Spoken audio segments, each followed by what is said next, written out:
Vəslinə kim ki irmədi, dərd o əzab içindədir. Lə'lini kim ki sormadı, təşnə sərab içindədir. Könlüm içində surətin, can kimi qılmışam yerin. Gövhəri kuntu kənzi, gör ki nə xərab içindədir. Şəm-i ruxun hərarəti, cuşə gətirdi qanımı. Gör ki necə o demiş, kim ki bu kəbab içindədir. Axşamınız xeyirli olsun dəyərli izləyicilər, salamlayıram hər birinizi.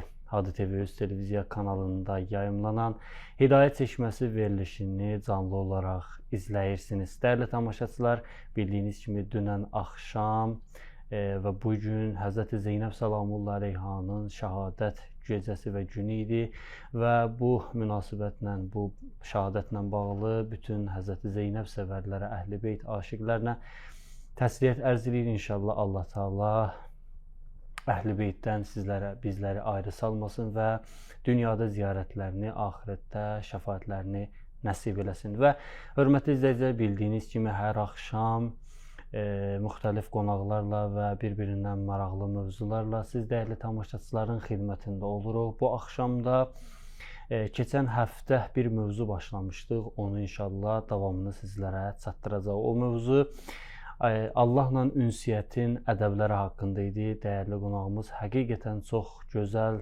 mənəvi və elmi nöqtələri qeyd elədilər. Əgər birinci hissəyə baxa bilməmişsinizsə, əldən vermişsinizsə, YouTube kanalına və ATV-nin rəsmi saytına müraciət edib oradan baxa bilərsiniz, yüklənib sayta və YouTube-a. Bu axşam Allahla ünsiyyətin ədəblərindən danışacağıq. Keçən mövzumuzda biz insanın Allahla ünsiyyətindən danışdıq. Bu dəfə, bu axşam əksinə Allahın insanla ünsiyyəti haqqında danışacağıq. Ekrana yaxın əyləşin və ekranda görünən WhatsApp nömrəsinə suallarınızı, təklif, iradlarınızı, həmçinin YouTube sosial şəbəkəsi üzərindən də bizləri izləyə bilərsiniz. Həmçinin linki paylaşaraq da bizlərə dəstək ola bilərsiniz. Həmçinin oradan da suallarınızı yazıb göndərə bilərsiniz. Studiyamızın bu axşamki qonağı çoxlarınızın tanıdığı cənab doktor Ramiz Muhamməddir. Ustad, mən sizi salamlayıram, xoş gəlmisiniz. Əleykumsalam və rəhmətullah. Ustad, Allahın insanla ünsiyyətindən danışaq. Yəni, Allahın insanla ünsiyyəti dedikdə biz nə başa düşürük? Yəni, bir söz var ki, deyir, insan namaz qılanda Allahla danışar, Quran oxuyanda Allah insanla danışar. Bunu mu nəzərdə tutur, yoxsa bundan daha yuxarı, daha bir ünsiyyət forması var? Buyur. Bismillahirrahmanirrahim. Allahümmə salli alə Muhammed və alə Muhammed. Allahümmə sallim və təmmim. Sizi və tamaşaçıları salamlayıram. İnşallah Allahdan onu ilə ünsiyyət qurmağı bizə nəsib eləməsini istəyirəm. Deməli, ünsiyyət elə bir şeydir ki, bu ümumi insan fitrətinin tələbidir. Biz buradan başlayırıq. Və bunu bacarmaya, təbii ki, şərtləri var. Ümumiyyətlə, bu aləmdə nə varsa, bütün hər şeyin özünün şərti və ədəb ərkanı var və həddi var, qayda qanunu var. Və eləcə də Allahla ünsiyyət, hətta insanlarla ünsiyyət belə qayda qanunları var, çərçivəsi var, həddi var. Və Allahla ünsiyyət də belədir. Üns ümumiyyətlə qəlbin bir nəfərlə əlaqə qurmasıdır. Üns buna deyirlər, ünsiyyət qurmaq buna deyirlər. Ona görə də yəni Allahla ünsiyyət insan fitrəti özü tələb edir. Əgər insan Allahla ünsiyyət qura bilməsə, ariflər deyirlər ki, yəni insan ruhu ki, biz artıq bu mövzuları çox-çox təkrar eləmişik, bunu çoxları bilirlər ki, insan iki əsas hissədən ibarətdir. Bir bədəndən, bir də ruhdan. Əsas hissəsi ruhdur ki, bunu danışıblar. Amma insanın ruhunun, özünün deməli tələbləri və istəkləri var və həmin tələb və həqiqəti var, gerçəkliyi var. Və o ruhun Allahla ünsiyyət qura bilməyən insanın ruhunun öz həqiqətindən ayrı düşməsi deməkdir. Və buna da biz Azərbaycan dilində həsrət deyirik. Həsrət deyirik. Həsrəti amma ərəb dilində əslində ərəb sözüdür. Ərəb dilində qəm, qüssə, kədər deməkdir. Yəni aramlığın pozulması. Fikir verin, artıq burada biz elə bir məsələdən danışırıq ki, bununla psixoloqlar da məşğuldurlar, amma mən inanmıram ki, məsələn, psixologiya elmi əsl insan ruhunun həqiqətini bilsin və onun nədən ibarət olduğunu və onu aramlaşdıran əsl həqiqətdə nə olduğunu tapa bilsin. Çünki mən bunu nöqsan kimi demirəm. Yəni psixologiya elminin üslubu o deyil, tədqiqat üslubu o deyil.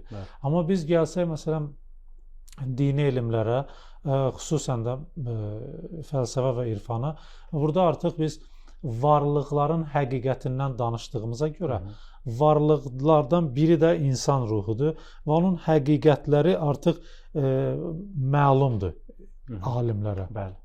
Və belə deyək də, elə bir ki, sanki insanı cərrahi əməliyyat eləyib, parçalayıb, orada ruhunun həqiqətini tapıblar. Bu, mən məcazi mənada deyirəm, amma bəziləri elə fikirləşər ki, insanın bədənin kəsib oradan ruh.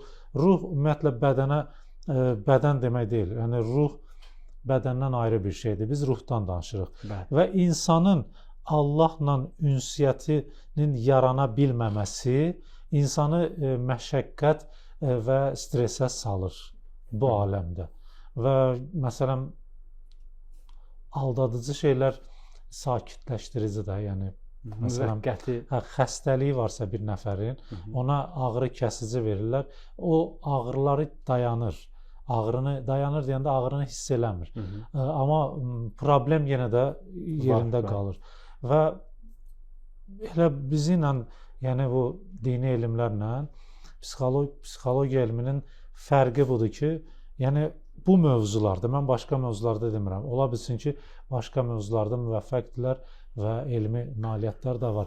Amma xüsusən də ruhun həqiqətini tanımaqda bunu gərək dindən kömək alsınlar. Dindən deyəndə dolayı yolla, yəni vəhdən. Ona görə də ünsiyyət, Allahla ünsiyyət insanın öz həqiqətinə qayıtmasıdır.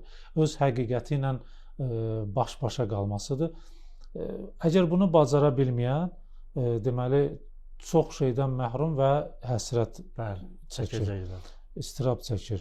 Və bunu da deyim ki, qeyd edeyim, biz indi danışacağımız mövzu Allahla ünsiyyətin həqiqəti barəsindədir. Və bu kifayət qədər dərin və ağır mövzudur. Və biz belə şeylər, mövzular danışanda bəzi insanlar görürlər bu mövzuları, buna bəsit yanaşırlar və dayaz yanaşırlar, etiraz da eləyə bilirlər ki, bunlar nədən danışır, bunlar elə şeydən danışır, qeyri-mümkün. Qeyri-mümkün deyil bunlar əslində və bunlar həqiqətdirlər.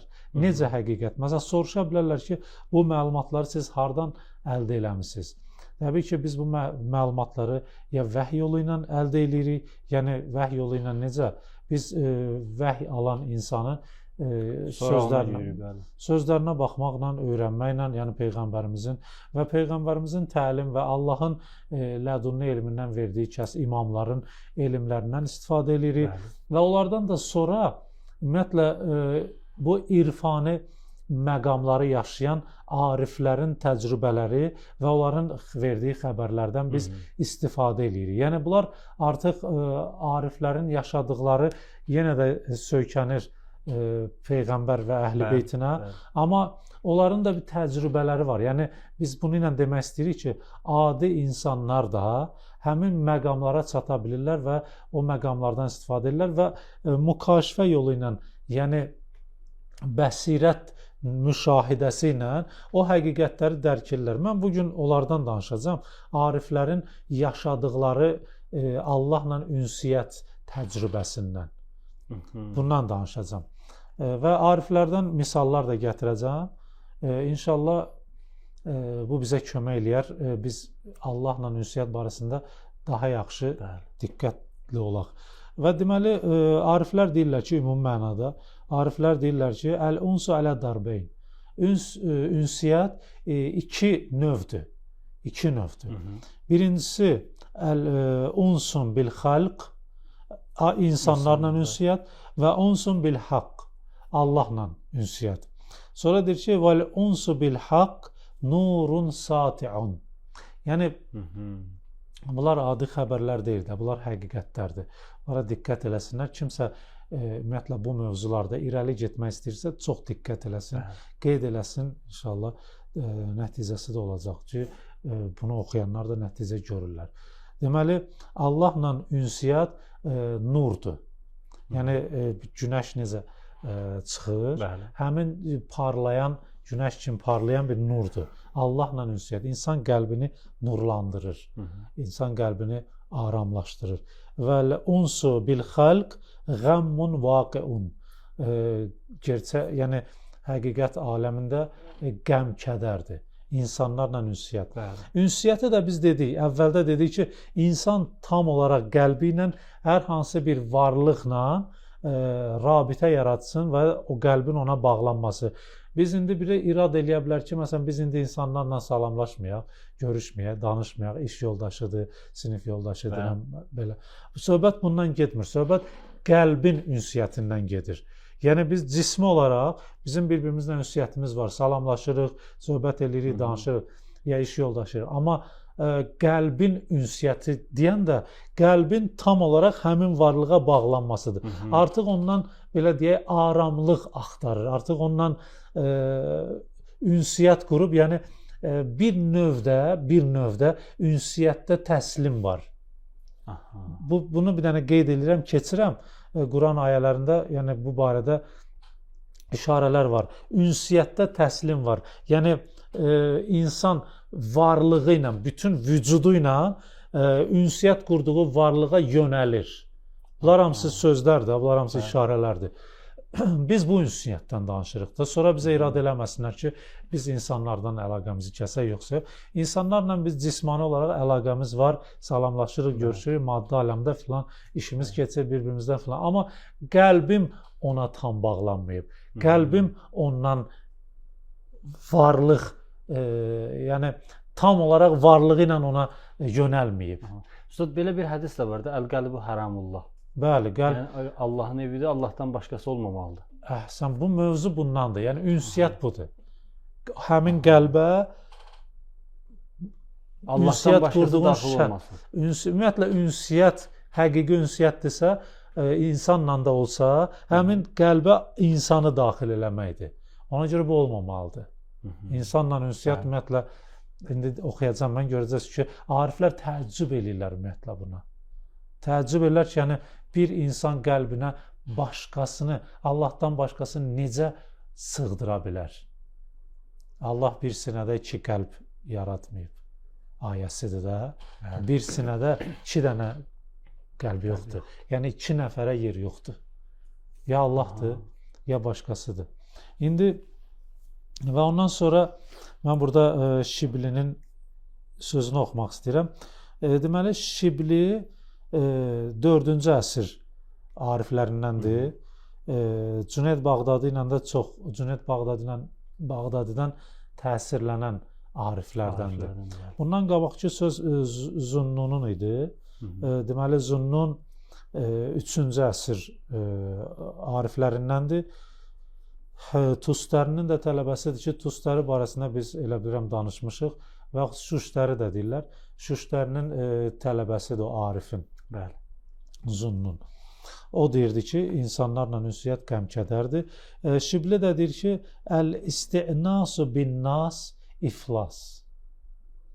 İnsanlarla isti'nas eləmək, insanlarla ünsiyyət qurmaq, ünsiyyət dedik, qəlbi tam olaraq ona vermək və yaxud da onu qəlbə daxil eləmək. Ki, bu iflasdır, çökməkdir, zərərdir, xəsarətdir. Və hərəkətul lisan min qeyri zikrillah əzzə və cəl vəsvasun. Və dilin, bunlar həqiqətlərdir hamısı, dilin hərəkəti Allahdan qeyrisi üçün bu vəsvəsədir. Yəni, insan bütün günü danışır, Allah heç yadına düşmür, Allahdan qeyri şeylər danışır. Bilsin ki, bu artıq bu ruhanidir, bu nurani deyil. Bu Allahdan başqası ilə ünsdür. Bu çöktürür adamı, iflas eləyir. Biraz da çətin məsələdir, ya yox? Mən belə fikirləşirəm. Çünki bir qəlbdə belə deyək, həm Allahın, həm insan olmağı bu təbii bir şeydir. Yəni insan biraz günahla, biraz şeytani belə deyək, vəsvəsələrlə məşğul olanda iki qəlb sığışır. Bəzən deyir Allahla dostsan, bəzən belə. Amma sırf Allahın o qəlbdə olması və Allaha yer ayrılması biraz çətin məsələdir, yox? Siz onu dəqiq qeyd elədiniz. Yəni əslində Allahla ünsiyyətə mane olan şeylərdən biri məsiyyətdir, günahdır. Əgər günah yaranırsa, Allahdan ünsiyyət qırılır. Allahdan ünsiyyət qırılan kimi də başqasına insan ümid eləyir. Məsələlərdən biri də budur, ümid eləyir. Yəni ondan vücud, varlıq elə bil gözləyir. Nəsiminin də qəşəng bir qəzəli var. Ey könül, hər bir vücuddan can umursan, nə əcəb. Yəni bu könül, bu qəlb Nəsiminin ki, öz qəlbi və yaxud da bunu o qəlblər üçün deyib ki, o qəlblər artıq Allahla ünsiyyət quran qəlblərdir. O qəlblər Allahı dərk eləyən, mərifət əhlidirlər. İndi Nəsimi burada təəccüb bildirir ki, təəccüb burada əslində bu danlaqdır da. Bəli. Bu sual danlaqdır, tövbihdir. Orada yaxşı deyir ki, ey könül, hər bir vücuddan, hər bir vücud, yəni bir vücud, vücudu özünün müstəqil vücudu olmayan. Yəni mən bunu deyirəm, insanlar yaxşı diqqət eləsinlər. Bu çox təsirli bir sözdür.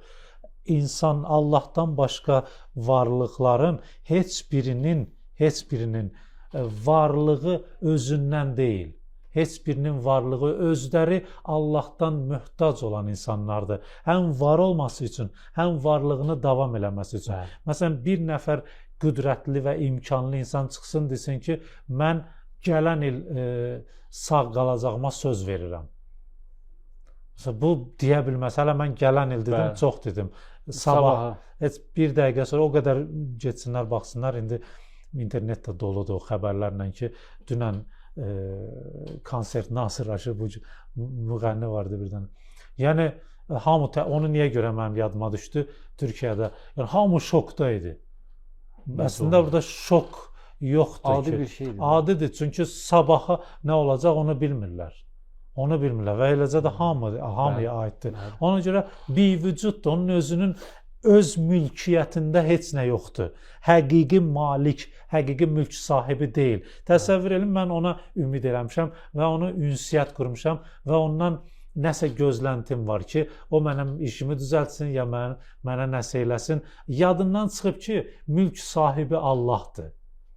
Düzdür, Allah Taala bəziləri elə bilir, biz belə danışanda oturum evdə Allah göydən göndərsin deyil ha. Bəli, Allahla ünsiyyət, bunu mən danışıram indi.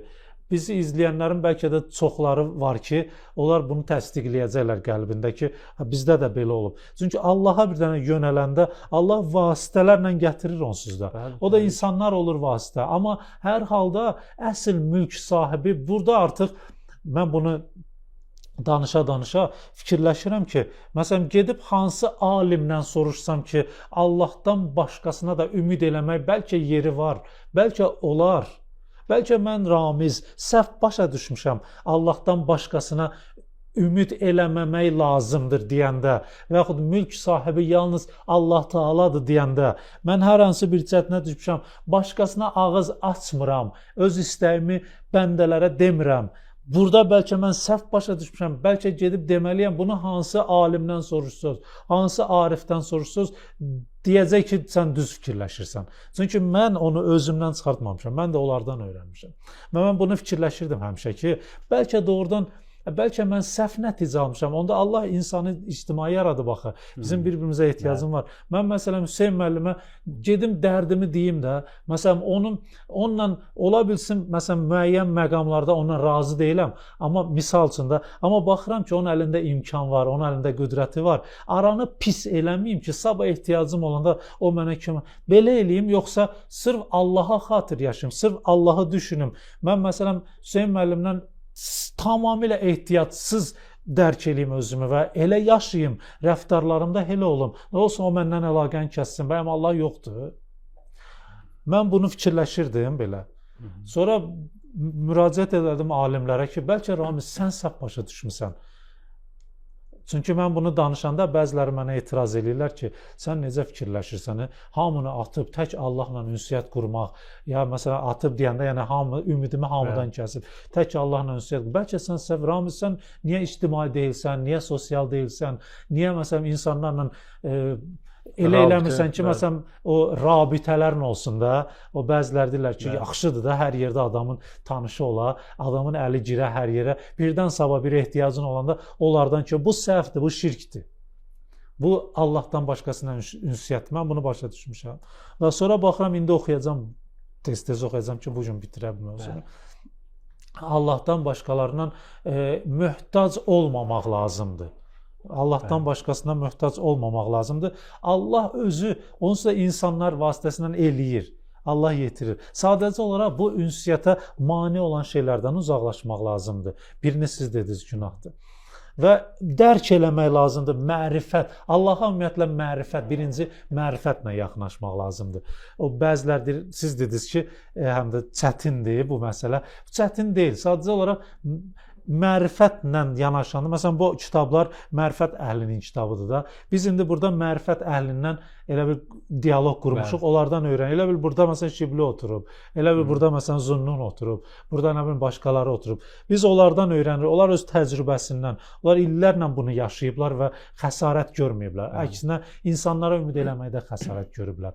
Və belə bu mərifəti əldə edənlər və bu veriliş ona xidmət edir. İnsanlar üçün çətin dediyi şeyi asanlaşdırsın və başa düşsün. Nəsimi də orada onu qeyd eləyib. Biz onun üzərində danışdıq. Onu qeyd eləyib ki, yəni ey könül, hər bivücuddan, artıq dedi bivücuddan, hər bivücuddan can umursan, nə əcəb. Yəni səndən nə əcəb, sən başa düşmüsən axı, Rəbbi tanıyırsan, öz Rəbbivi, öz Xaliqini tanıyırsan. Bilirsən ki, həqiqi mülk sahibi odur. Və sən nə əcəb gedirsən başqalarının yanına. Bir vücuddan, vücudu özündən.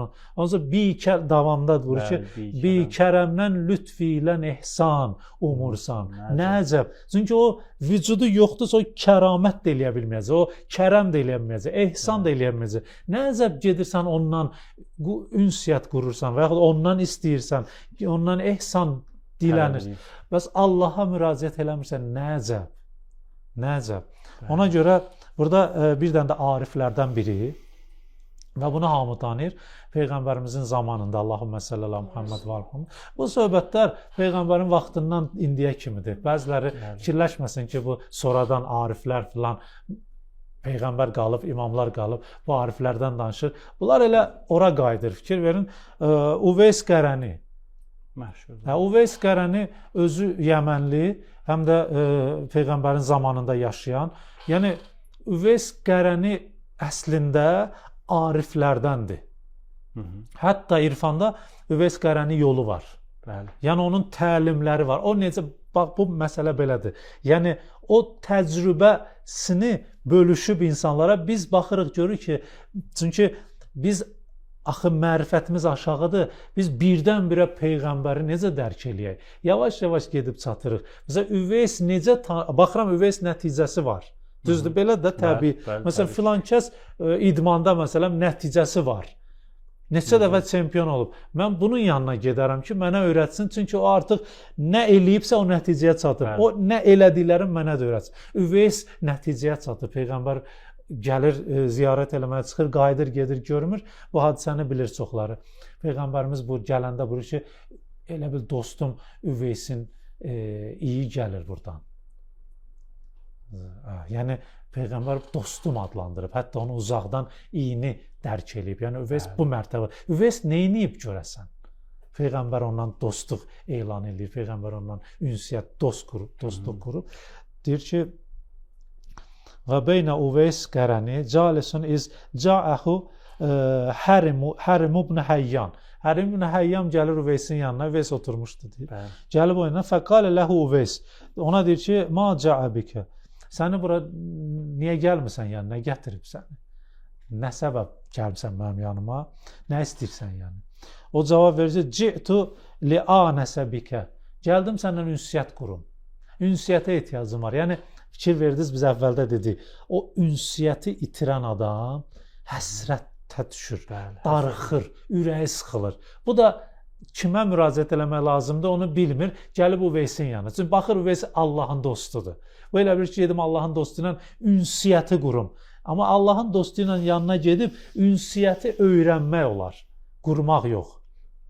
Üveys də buna deyir ki, fəqqalə ma kuntu ara ənə əhədən ya'rifu rabbəhu əzzə və cəllə thumma ya'nəsu bi qeyrihi. Mən belə şey görməmişəm ki, bir nəfər həqiqət aləmində, Üveysi düşünün, həqiqət aləmində Üveys belə şeyə qəribə baxır ki, necə ola bilər ki, bir nəfər həqiqi mülk sahibi Allahı tanıya, amma gedə başqasına ünsiyyət qura.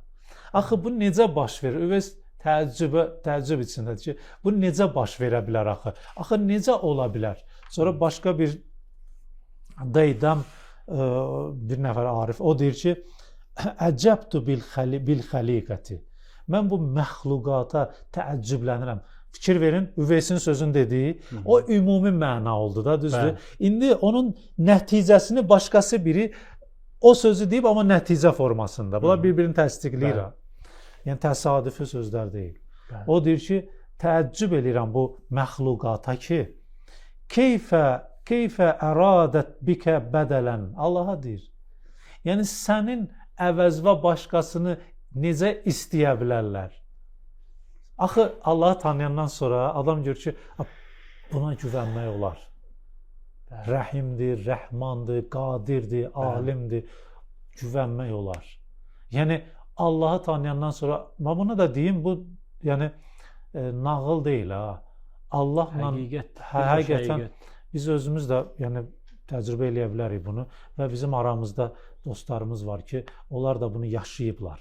Yəni, qeyri-adi bir şey deyil. Adam bir dəfə namazda Allahla ünsiyyət quranda, artıq Allahı yavaş-yavaş qəlbi Allahla isnişəndə, ünsiyyət quranda, artıq həqiqətən başa düşür ki, elə ən güvənilən varlıq Allahın özüdür. Üstad, üzr istəyirəm, əgər para qalmasın deyə bir qısa fasilə ayrılır, sonra davam edərik.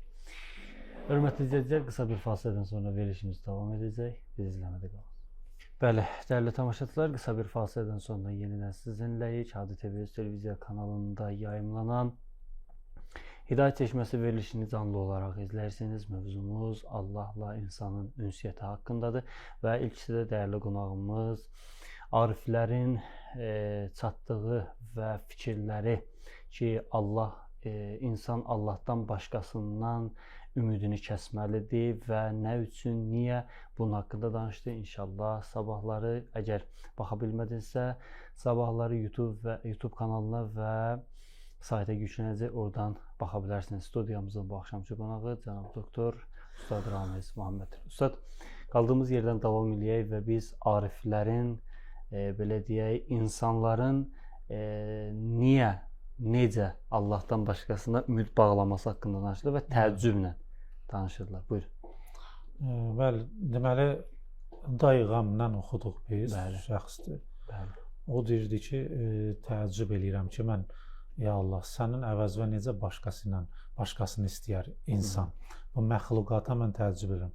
Sonra Dalicada buyurur ki, deyir ki, və əcibtu lil xəliqəti keyfə ənisət bi şeyin sivak. Hətta tələb eləməkdən əlavə necə ünsiyyət qururlar. Mən buna təəccüb eləyirəm. Yəni, insan o qədər həm mərifəti aşağı gedir, həm də ki, o qədər özü məqamı aşağı gedir ki, artıq Allahdan başqaları ilə ünsiyyət quranda rahatlıq tapa bilir. O aşağılıq əlamətidir. Çünki Allahı tanıyan adam Allahdan başqası ilə ünsiyyət quranda aramlıq yoxdur, aramlıq tapa bilməz. Məsələn, o baxır da, görür ki, məsələn, bu insan özü möhtacdır. Yaşamaqda, nəfəs almaqda, yeməkdə, hamısında Allaha möhtacdır. Buna mən necə sığına bilərəm axı? Necə bunu qəlbimi buna bağlaya bilərəm axı? Axı bu qəlb insanın özüdür də, həqiqətidir. Yəni bunu aşağı, aciz bir varlığa necə tapşırmaq olar? O əzər o qəlbi. O bilməz o qəlblə necə rəftar eləsin. Və mühasibidən soruşurlar ki, üns nədir? Allahla üns nədir? O cavab verir ki, əl-unsu billah ət-təvahhuşu anil xalq. Allahla ünsiyyət məxluqatdan uzaqlaşmaq deməkdir. Yəni insan yavaş-yavaş məxluqatı qəlbindən çıxardır. Məxluqat onun qəlbində olmur. Hətta ünsiyyət insanlarla münasibəti olsa belə o Allaha görə olur. Allaha görə olur. Yəni güvənmir başqasına. Nə qədər olub ki, belə adam elə bir vəziyyətə düşüb ki, heç kim ona kömək eləyə bilməyib. Dolu deyə getsinlər, baxsınlar, elə münasibət. Ustad, üzr istəyirəm, buradan həmin buyurduqlarınızdan bir sual yaranır ki, bəlkə tamaşaçılarda da bu sual yaransın. Allahla ünsiyyət, düzdür, insan Allahdan başqasından naümid olmalıdır. Allaha ancaq ümid bağlanmalıdır. Bu ümid bağlamağın yolu, yəni Allahla ünsiyyət qurmaq istəyirəm, bunun bir yolu yorağı olmalı. Necə ki, məsələn, Quran-Kərimdə Allah deyir ki, qəlblər Allahı xatırlamaqla necə deyir, rahatlıq tapır, aram olur. Bəs bunun yolu nədir? Biz o müəyyən zikirləri eləyib Allahla ünsiyyətimizi daha artırmalıyıq. Yoxsa elə ancaq zikirləri qoyduq, elə mən dedim ki, ancaq Allaha inanıram, Allaha ümid bağlayıram, başqasını qoydum qırağa. Axı bəzən beləncə deyəndə insanda bəzən görürsən problemə düşən kimi Allah çıxır yaddan getdiyi məsələn dostun, tanışın sorağına. Bu xüsusi bunun bir yolu mu var? Üzvə İsqaraya necə gəlib Peyğəmbər ona dostum deyir və yaxud da ki, Allahın dostu olur. Yəni bunun xüsusi bir zikrimi var, bir yolu mu var, bir necə deyək, çoxlu Quran oxumaq lazımdır, çoxlu salavat zikr eləmək lazımdır. Yəni bunun bir yəqin ki, yolu var. Yolu var, bəli, təbii ki. Yəni yolu budur ki, elə bu biz danışırıq bu ariflərin. Ümumiyyətlə buna fəlsəfədə dai deyirlər də. Yəni hərəkətə gətirən, insan motivasiya, məsələn, insanı yönəldən. Motivasiya başqa bir şey, düzdür. Ona indi mən bunu dedim ki, bizi izləyənlər bu sözü bilirlər deyə. Amma dai tamam başqa bir şeydir. Yaxın mənalardılar. Amma motivasiya məsələn həvəsləndirmə filan. Elə onun da hərəkətə gətirmə xüsusiyyəti var. Amma dai isə birbaşa həvəsləndirmə deyil, birbaşa hərəkətə gətirir. Hərəkətə gətirir. Bunun ən əsası əl-ma'rifətu billahdır. Ya ma'rifətullahdır. Əvvəlüddin ma'rifətuhu. İmam əleyhissalam sizin cavabı verib. Dinin əvvəlidinin başlanğıcı Allahı tanımaqdır. Yəni bir nəfər dindarlıq ünsiyyətdir. Allahla ünsiyyətdir. Dindarlıq Allahla ünsiyyətdir. Və Allahla ünsiyyətin ən kamil formasıdır. Yəni dini kənara qoyub Allahla ünsiyyət qurmaq qeyri-mümkündür. Amma din şəriətə əməl eləmək, peyğəmbərlərə qulaq asmaq. Burada amma dindarlığın da əvvəli yaxşı dindar olmaq üçün gərək Allahı tanıyasan. İmam əleyhissalam cavabını verir. Ma'rifətullahdır. Ma'rifətullah üçün də məsələn bu söhbətlər bizi nə edir? Bizə ma'rifət öyrətmir əslində. Bizi ma'rifətə yönəldir. Düzdür? Məsələn biz bu qədər danışdıq. Sizin o sualı verməyimiz elə ona dəlildir ki, biz burada o ünsiyyətin yolunu deməmişik. Sadəcə olaraq biz bunu deyirik ki, ünsiyyət yaxşıdır.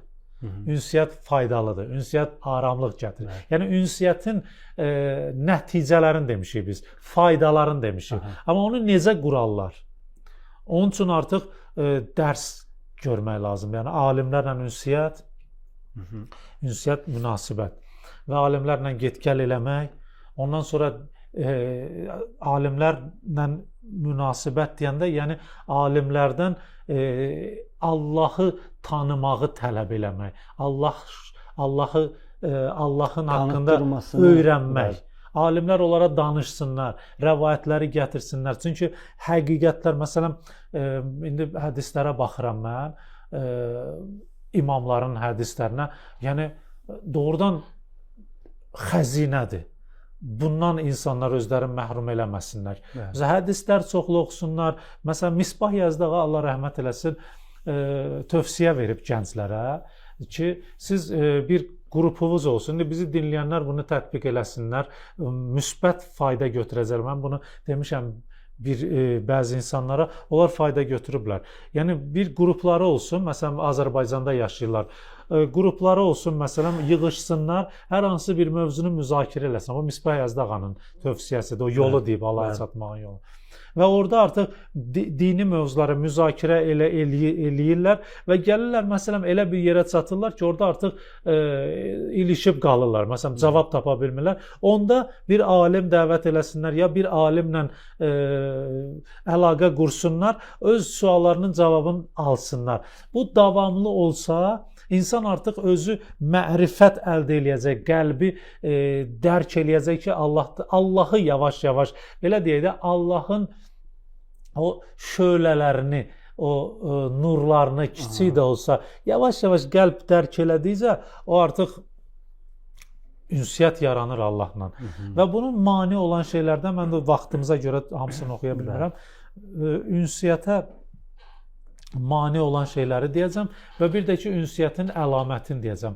Məsələn, biz Allahla ünsiyyət qururuq və Allah da bizlə ünsiyyət qurur, qarşılıqlı. Allahın bizlə ünsiyyəti, deməli, su'ilə zunnun, Zunnundan soruşurlar. Zunnun da dedi ki, deməli, 3-cü əsr alimlərinin. Ma əlamətül uns billah, Allahla ünsiyyətin əlaməti nədir? Bu arifdir. Arifdən soruşurlar ki, nədir? Sən bilərsən bunu. Arif cavab verir ki, və qalə İzə rəəytəhu yu'nisukə bi xalqihi fə innəhu huvə zə yuhişükə min nəfsihi. Əgər o görsə ki, sən ondan başqası ilə ünsiyyət qurursan, o özündən səni uzaqlaşdıracaq.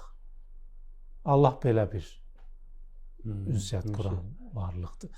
Və amma görsə ki, və izə rəəytəhu yuhiş, əgər görsün ki, yuhişükə min xalqihi, əgər görsün ki, Zunnun belə deyir, əgər görsün ki, özündən uzaqlaşdırır, bil ki, o görüb ki, sən başqasına ünsiyyət qurmuşsan.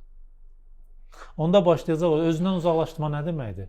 Yəni, insan Allahla rabitəsi, düşünmür Allahı, bütün günü siz dediyiniz kimi, problemi olan kimi insanların yanına qaçır, Allah yadına düşmür. Gün ərzində görürsünüz, məsələn, yığışırlar, Allahdan danışanda bunun ürəyi sıxılmağa başlayır, darıxır, bəs də bu mövzular, gəlin ayrı şeydən danışaq deyir. Məsələn, bu artıq məlum olur ki, Allah görüb ki, o başqalarına ünsiyyət qurub, özündən onu uzaqlaşdırıb. Amma İzə rəəytəhu, əgər görsün ki, Allah Taala yuhişükə min xalqihi, əgər görsün ki, Allah Taala səni məxluqatdan uzaqlaşdırmağa başlayıb. Artıq sən hiss eləyirsən ki, elə bir təkliyə, çünki başqa deməli mühasibi də bunu deyir. Deyir ki, Allahdan başqalarından, Allahla ünsiyyətin əlamətlərindən biri budur ki, Allahdan başqalarından qaçırsan xəlvətə.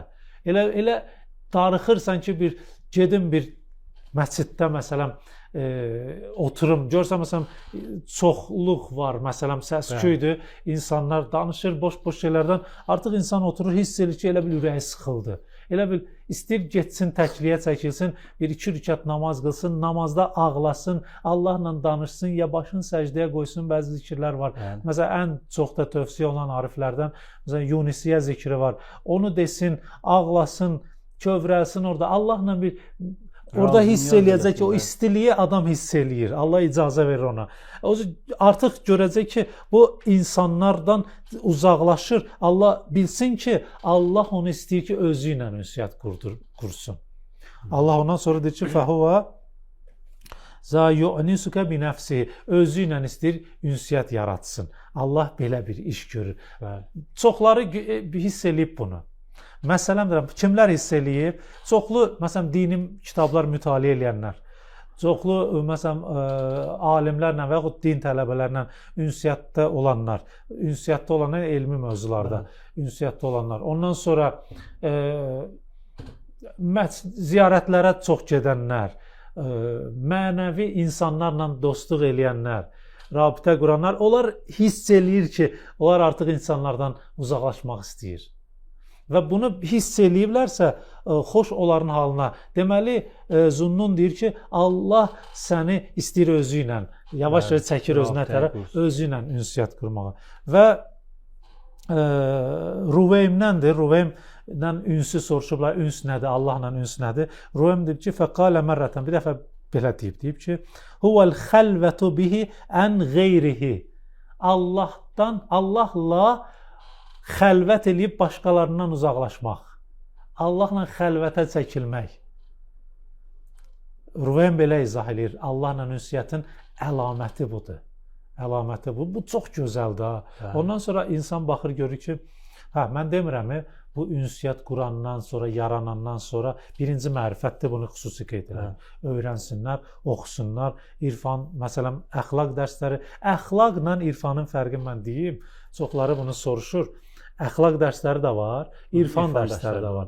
Əxlaq, ariflər və alimlər deyirlər ki, əxlaq insanı heyvan mərhələsindən çıxardır insan mərhələsinə. İnsanın ən aşağı, yəni heyvan şəhvətdən uzaqlaşdırır, yalandan filandan. Yəni bu heyvanı istər, yırtıcılıqdan, parçalamaqdan. Yəni insan heyvanlaşanda belə olur da, vəhşiləşir. O vəhşiliyi ondan uzaqlaşdırır, gətirir onu insan mərhələsinə. Əxlaq aşağıdan gətirir insan mərhələsinə. Sonra irfan isə onu insan mərhələsindən, insanın aşağı ibtidai mərhələsindən qaldırır kamil insan mərhələsinə. Deməli, əxlaqla irfan lazımdır. Əxlaq müqəddimədir, irfan sonraki mərhələdir və bu əxlaq dərslərinə qoşulsunlar. Bundan da əlavə əxlaq da əqidə ilə möhkəmlənməlidir. Əqidəsi sağlam olmayan əxlaqı da doğru ola bilməyəcək və irfanı da doğru olmayacaq. Və həmin əqidənin özü də artıq əqidə formalaşandan sonra, əqidə möhkəmlənəndən sonra və bunun bir əməli bir variantı da var ki, şəriətə əməl eləsin. Halal və haramlardan diqqət eləsin. Halalları yerinə yetirsin, haramlardan uzaqlaşsın. Bunları eləsə bu bir dənə nizamdır da, tərbiyə nizam sistemdir. Amma bu sistemi əgər eləsə yavaş-yavaş öz üçün plan qursa, bu Allahla ünsiyyətə gəlib çata biləcək. Yəni burada bir dənə də qeyd olunub ki, mən bunu da oxuyum. Deməli, fəma əshabul məasi, günahkarlar fəla həzzə ləhum fil uns. Günahkarların ünsiyyətdə payları yoxdur. Onların ünsiyyət qura bilməyəcəklər Allahla. Sizin sualınız idi da. Günahkarlar, demək günahdır. Kəma hukiyə ən Səhl ibn Əbdullah Tustəri. Tustəri də biz dedik, deməli Zunnunun ustadıdır. Tustəri ənəhu qeylə ləhu həl lil usati uns. Tustəri, şuştəri də deyirlər buna. Onun bir qissəsi də var, maraqlı qissəsi də var. Dayısının evində ki, uşaq olanda görür ki, Allahla ünsiyyətdədir dayısı, zikr eləyir, haldadır. Deyir, mən də istədim. Xülasə budur ki, dayısı deyir, ged yat, gecənin yarısı durmuşdu. Təbii ehtiyacına görə gördü, dayısı haldadır, xoşu gəldi. Gəldi, oturdu yanında, ged yat. Sonra dedi ki, mən də sənin kimi olmaq istəyirəm. Dedi, ged ya haziru ya nazir zikrini denən. Bir dəfə deyir, ged yat. Sonra deyir, yavaş-yavaş mən gördüm ki, mən qısa eləyirəm vaxta görə. Yavaş-yavaş gördüm ki, artıq mən ya hazır, yəni hazır, ey hazır olan hər yerdə var burada, qeybdə deyir. Və nazir nəzarət eləyən. Yəni bunu deyir, başladım zikr eləmək. Sonra gördüm ki, mən elə dayım yanına getmədən də başlamışam bu zikri təsbih ilə eləmək. Ya hazır, ya nazir, ya hazır, nazir. Qəlblə düşünə-düşünə, mərifətlə ki, hazırdır və nazirdir. Yəni, heç yerdə yadından çıxmır ki, Allah buradadır. Bəzi insan yadından çıxardan kimi vəhşilər, qayıdır vəhşi halına. Yadından çıxmayanda tilkə hududullah. Bu Allahın və la təqrabuhu. Bu Allahın hüdudlarıdır, hədləridir. Buna yaxınlaşmayın. Allahın həddini gərək tanısın, Allahın həddini keçməsin. Onun üçün də gərək Allahı nazir və hazır görsün. Ondan soruşanda deməli şüşlərdən ya tustərdən əllil usat uns. Allah günahkarlar üçün ünsiyyət var. Fəqalə və la mən həmmə bil məsiyə. Və nəinki günahkarlar üçün, hətta günaha meyli olanların da Allahla ünsiyyəti yaranmayacaq. Ona görə günahdan uzaqlaşmaq lazımdır və mərifət əldə eləmək lazımdır. Allahın məsələn, Allahın əsmaül husnası bu irfani dərslərdir. Allahın gözəl adlarının şərhi. Belə bir dərs tapsalar, qoşulsunlar və öyrənsinlər. Öyrənsinlər. Əqidəni öyrənsinlər və yavaş-yavaş çoxlu zikirlər də ki, yəni zikirlərin faydası var, amma mərifətlə bir yerdə olanda. Bəli, Məsələn, Allahı tanımır, əqidəsi doğru deyil, Allah varsa məlumatı yoxdur. O götürüb məsələn bir zikrin mənasını da bəziləri bilmədən kitabdan öyrənib deyirlər. O zikirlər çox da fayda verməyəcək. Çünki ruhsuz zikirlər olur. Zikrə ruh qatan mərifətdir. Onu eləsələr mütləq. Yəni təkcə bu arifləri ki biz tanıdıq, bəziləri üçün ola bilsin əl çatmazdır. Desin ki məsələn, onlarda olar, bizdə olmaz. Biz olar hara, biz hara. Hətta bizim öz zamanəmizdə də, bizim öz dostlarımızın arasında da riayət edib Allahla ünsiyyət qura bilən insanlar biz görmüşük. Yəni bu qeyri-adi bir şey deyil. Elə aramlıq gəlir adama ki, ünsiyyətdən. Düzdür, əvvəl biraz çətin ola bilər. Çətinliyi var, Amma məhrumiyyətləri, məsələn, şəhvətdən məhrum olmalısan, dünya həvəsindən, dünya marağından, dünyaya tamahdan özü uzaqlaşmalıdır, arzuları azaltmalıdır. Burada siz dediniz, mən bunu oxuyum, sonra suallara, əgər vaxt qalsa. Əbu Bəkir və Rak, bunun barəsində də biz köhnə verilişdə danışmışıq. O deyir ki, la tətmə' fi ilhamil hikmə mə'ə tələbir riasə. Riyasət tələb eləməklə gözləmə, tamahlanma ki, Allah sənə hikmət ilham eləyəcək. Riyasət tələb, rəis, yəni istəyir elə müdürliyi tələbi, içində sevinir. Məsələn, özünü bir şey zənn edir. Əgər belə olsa, sən gözləmə Allahdan ki, Allah sənə hikmət versin. Bu Arifin sözüdür. Və la tətmə' fil i'tibar mə təfriqil qəlb fi avdiyyətil əşğal. Qəlbin məşğuldur dünya ilə. Orada sən ibrət götürə bilməyi tələb eləmə. Fikirləşmə ki, hadisəyə baxıb, ariflər necə məsələn bir hadisəyə baxır, oradan bir ibrət başa düşür, onun bir hikmətin dərk eləyir. Bunu sənin qəlbin əgər dünya ilə məşğuldursa, gözləmə ki, qəlbin hikmət başa düşər, qəlbin ibrət götürə bilər. Və la tətmə' fil uns billah əzzə və cəl. Allahla ünsiyyəti tamahlanma. Yəni gözləmə Allahla ünsiyyət. Nə vaxtı? Məl unsi bil məxluqin. Məxluqlarla nə qədər ki, məxluqlara hələ ki ümidin var. Məxluqlara hələ ki sığınırsan.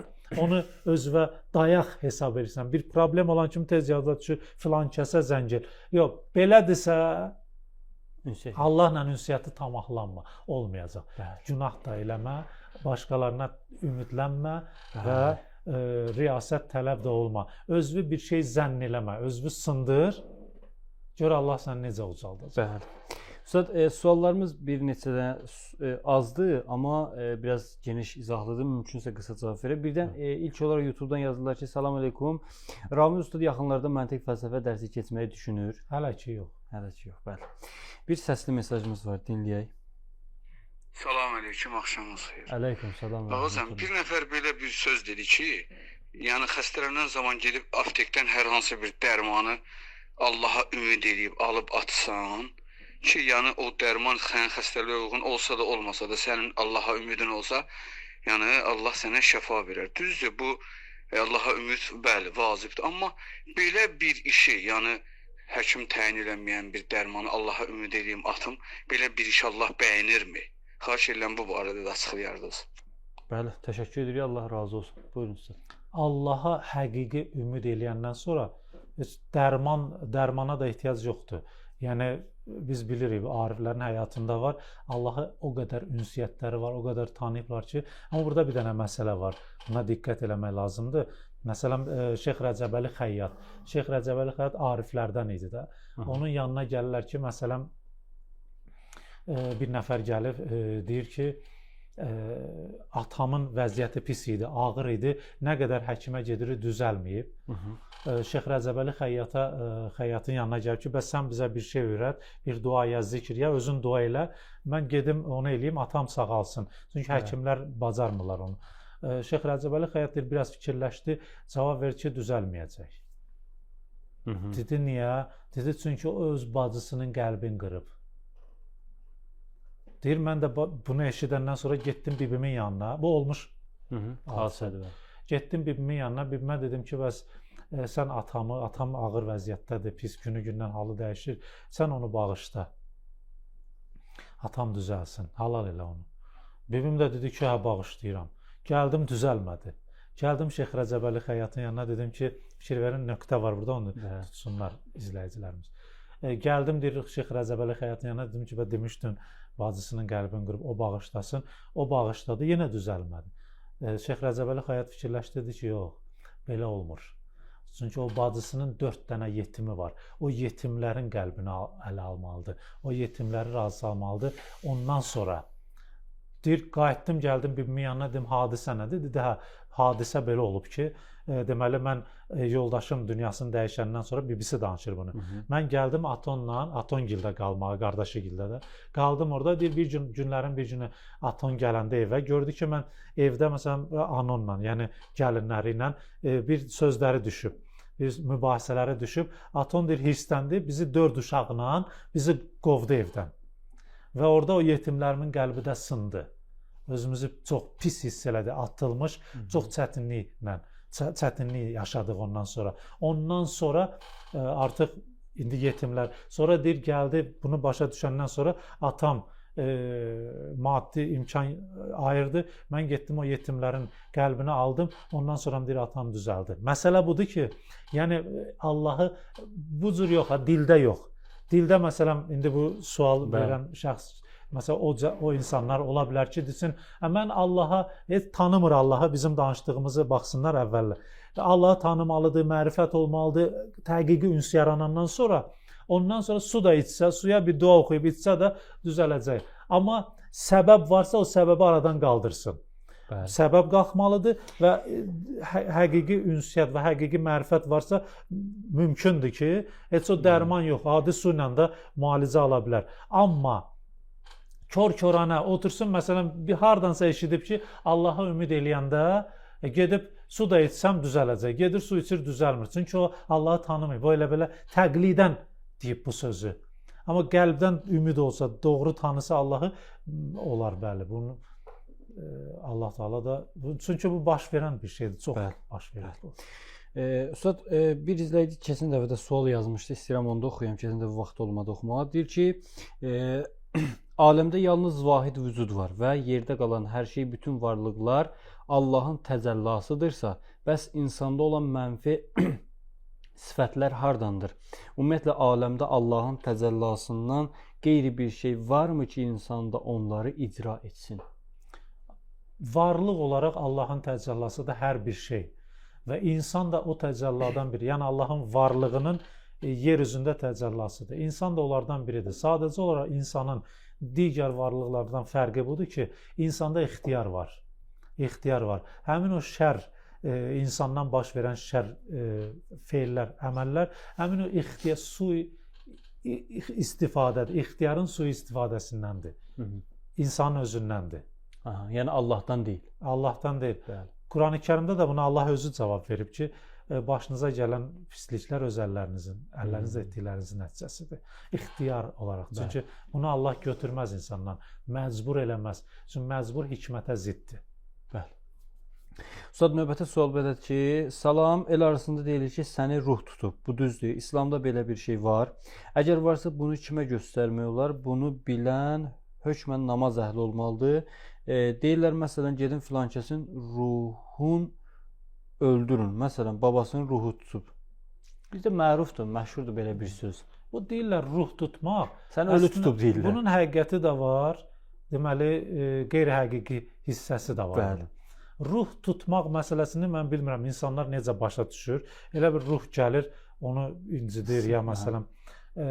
Əslində belə deyil, amma bu hissəsi qeyri-həqiqətdir. Amma həqiqət olan hissəsi, ruhlar, məsələn, var belə insanlarda, bir də görürsünüz, məsələn, ruh, məsələn, bir nəfər, əlaqəsi var bir nəfərlə, onun haqqı qalıb bunun boynunda, bu da dünyasını dəyişib. Aha. Yəni, dünyasını dəyişmişin haqqı qalıb bunun boynunda verməyib. Aha. O, onun həyatında çətinliklər yaradacaq. Digər bir məsələ də, insanın öz ölənlərinin ki, ruhları, onların ona ehtiyacı var. Çünki o əməl dəftəri onlar üçün bağlanmayıb, atası, danası, yaxınları. və onlar ola bilsin ki, deməli onun təsiri olsun. Bu mümkündür. Bu həqiqət hissəsidir ki, onlar üçün bir Quran oxutdursun, onlar üçün ehsan versin, gözəl əməllər o gedəcək. Bunu bilmək deyəndə bunu mütəxəssis, yəni alimlərə müraciət olunsun. Nəinki məsələn bir nəfər elmdən xəbəri yoxdur, ruh xüsusən də qeybi mövzulardandır. Bunun üçün gərək dərin elmi olsun insanın. Onlara müraciət olunsa, heç müraciət eləməyə də əgər belə insanlar tanışları yoxdursa, heç müraciət eləməyə ehtiyac yoxdur. Narahat oldular, götürsünlər ya yaxınları üçün bir Yasin oxusunlar, dua eləsinlər, ehsan versinlər, sədəqə çıxartsınlar onlar üçün. İnşallah düzəlib gələcək. Sonra bir sual yazıb, qəza orucu olan nəzir oruç tuta bilər yoxsa qəzasını bir tutmalıdır? Sonra bunun biraz geniş izahı var. Qısa olaraq demək olar ki, bəli, tutmaq olar. İnşallah sabahki verilişdə növbəti belə deyək, qonağımız inşallah dəqiq və geniş formada cavablandırır. Sonra yazırlar ki, ariflərin yolunu insan necə gedə bilər, həqiqətə çatsın? Elə biz danışdıqlarımız hamısı ariflərin yoludur. Təbii ki, burada elmlər, silsilə elmlərə ehtiyac var. Birinci əqidədir, fiqhdir, ondan sonra irfan nəzəridir və əxlaqdır, irfan nəzəridir. Bu silsilə ilə bunları yaxşı insan möhkəmlənməlidir bu elmlərdə. Yəni cahil halla yuxarı bir yerə gedib çatmaq mümkün deyil. Və şəxsi mütaliə ilə də bu mümkün deyil. Mütləq ustada ehtiyac var. Yəni bunu az, yüngül iş görməsinlər. Ustad axtarsınlar, ustad tapsınlar. Əgər həqiqi qərar veribsə ki, bu artıq bu yolu getmək istəyir və bir də ki, bilsinlər ki, əgər bu iddianı edirsə insan və Allaha yaxınlaşmaq, yəni arif yolu deyəndə, yəni Allaha yaxınlaşmaq yoludur da. Ariflərin yolu fərqli deyil. Elə imamların yoludur, peyğəmbərin yoludur. Və burada artıq Allahın da onun üçün imtahanları var. Və ona da hazır olsun, bezməsin, narahat olmasın. Ən əsası da elmini artırsın.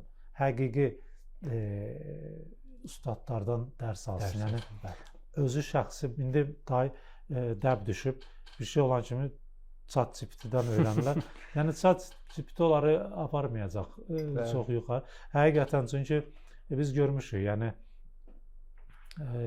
qeyri-həqiqi cavabları var, bəziləri bilmir bəlkə. Yəni biz bildiyimiz şeyləri soruşmuşuq ki, yoxlayaq görək.